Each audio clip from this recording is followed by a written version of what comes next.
अस्सलाम वालेकुम, मैं हनफ खान। आज एक बार फिर कंसेप्चुअल मैथ्स की जानिब से हम हाजिर हैं। आज हमारा टॉपिक है पैरेलल लाइन, यानी हमने आज डिस्कस करना है पैरेलल लाइन को कि पैरेलल लाइन के लिए कौन कौन सी की पॉइंट है, इसके लिए कंडीशन क्या है और इसके लिए लाजमी चीज़ क्या है कि उसके बगैर हम पैरेलल लाइन मालूम नहीं कर सकती। तो लंबी चौड़ी कहानियों की ज़रूरत नहीं है। पैरेलल लाइन मालूम करने के लिए सिर्फ क्या है, जो इसकी की पॉइंट है, इसकी जो कंडीशन है, अगर वो हमको क्लियर हो जाए तो पैरेलल लाइन का कंसेप्ट क्या है वो नहायत ईजी हो जाएगा। तो चलो स्टार्ट लेते हैं। ये हमारे पास क्या है, 4 लाइन है, ये ए बी सी और डी, यानी इन चारों में से कौन कौन से आपस में पैरेलल है। तो इसको मालूम करना है कि क्या ए बी है या ए सी है या बी डी है या बी सी है, जो भी है, लेकिन कौन कौन से आपस में पैरेलल है। तो फिर इसके लिए क्या है, पैरेलल लाइन के लिए जो कंडीशन है उसको हम क्या करेंगे, इस पे अप्लाई करेंगे, फिर हमको क्लियर होगा कि क्या है आपस में पैरेलल लाइन है। तो ये हमारे पास क्या है, 4 लाइंस है, ये ए बी सी और डी। ये इसके एंगल दिए गए है, ये 91 डिग्री है, 92 है, इसी तरह 91 है और ये 89 डिग्री है। और पैरेलल लाइन को मालूम करने के लिए जो निहायत ही अहम चीज़ है वो है ट्रांसवर्सल लाइन।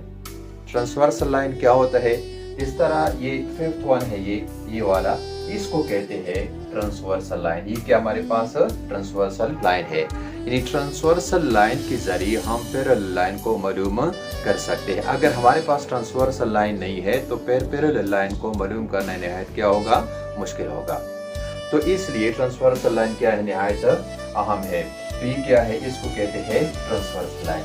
फिर ट्रांसवर्सल लाइन के अलावा क्या है, इसके जो बाकी की पॉइंट है, जिसके लिए कंडीशन है, वो कौन कौन से होंगे। इसके लिए जो कंडीशन है वो ये है, पहला कंडीशन ये है कि इसी की जो अल्टरनेट इंटीरियर एंगल है वो आपस में कॉन्ग्रुएंट होंगे। ये फर्स्ट कंडीशन है, अल्टरनेट इंटीरियर एंगल वो आपस में कॉन्ग्रुएंट होंगे। अब अल्टरनेट इंटीरियर एंगल कौन कौन से है, जिस तरह ये हमारे पास 91 है और ये 92, ये क्या है, ये अल्टरनेट है और क्या है, इसकी इंटीरियर एंगल भी है, लेकिन ये आपस में कॉन्ग्रुएंट नहीं है। जिस तरह यहाँ पर हमारे पास 91 है, यहाँ पर तो है नहीं। तो इसलिए एक कंडीशन तो ये है कि इसके जो इंटीरियर एंगल है, अल्टरनेट इंटीरियर एंगल, वो आपस में क्या होंगे, कॉन्ग्रुएंट होंगे। अब दूसरा कंडीशन क्या है, दूसरा कंडीशन ये है कि इसके जो करस्पॉन्डिंग एंगल्स है वो भी क्या होंगे, आपस में कॉन्ग्रुएंट होंगे। करस्पॉन्डिंग एंगल का क्या मतलब है, करस्पॉन्डिंग एंगल का मतलब ये है कि जिस तरह हमारे पास ये क्या है, 89 है, तो ये यहाँ पर है, यहाँ पर भी क्या होगा, 89 होगा, यहाँ पर भी 89 होगा, यहाँ पर भी 89 होगा। यानी ये जिस जगह पे है उसी जगह पे दूसरे के साथ क्या हो, अगर वो एंगल मौजूद हो, उसको कहते हैं वो इसका क्या है, करस्पॉन्डिंग है। जिस तरह हमारे पास ये 92 है, यहाँ पर 92 होगा और क्या है, यहाँ पर भी 92 होगा। इसी तरह 91 है, यहाँ पर है, यहाँ पर 91 होगा, यहाँ पर भी होगा। यानी अगर करस्पॉन्डिंग एंगल आपस में कॉन्ग्रुएंट है, फिर भी क्या होंगे, वो आपस में ये पैरेलल लाइन होंगी। तो अब यहाँ पर तो हमारे पास वो लाइन मौजूद नहीं है, अल्टरनेट एंगल भी कंप्लीट नहीं है, करस्पॉन्डिंग एंगल भी कंप्लीट नहीं है। तो सबसे पहले हम इसको कंप्लीट करेंगे, तब इसके बाद हम फैसला कर सकते हैं कि ये लाइन क्या है, इसी के साथ पैरेलल है।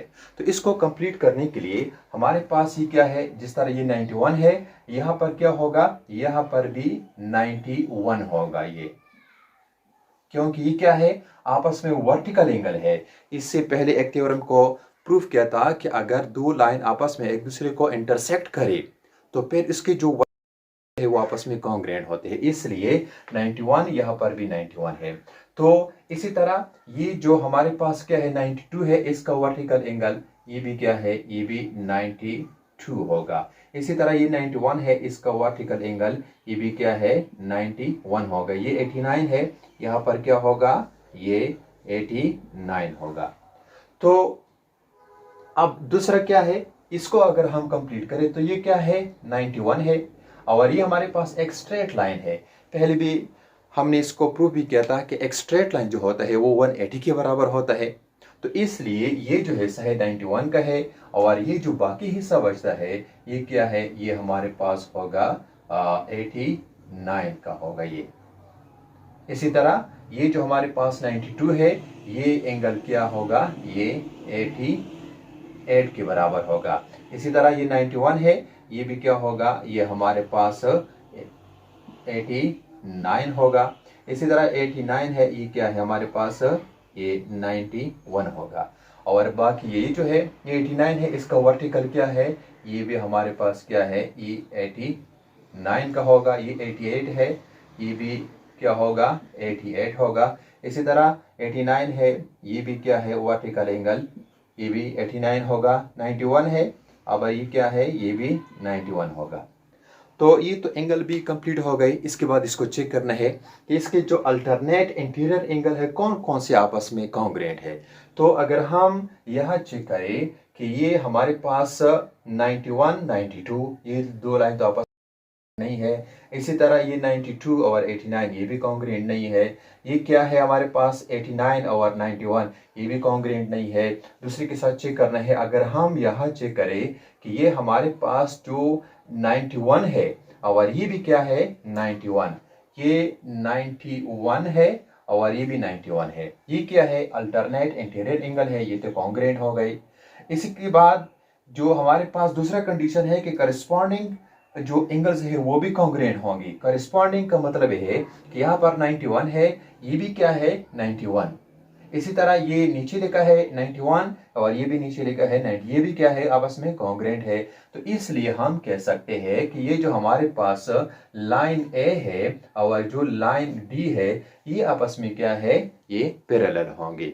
तो हम कह सकते हैं कि जो हमारे पास लाइन ए एंड डी है और congruent alternate interior angle, so they are parallel. ये क्या है, ए और डी आपस में क्या है पैरेलल। तो मुझे यकीन है कि इसी टॉपिक के मुतालिक आप लोगों का कंसेप्ट क्लियर होगा। अगर इसी के रिलेटेड कोई भी क्वेश्चन आपके जहन में तो आप ज़रूर पूछें, इंशाल्लाह हम ज़रूर जवाब देंगे।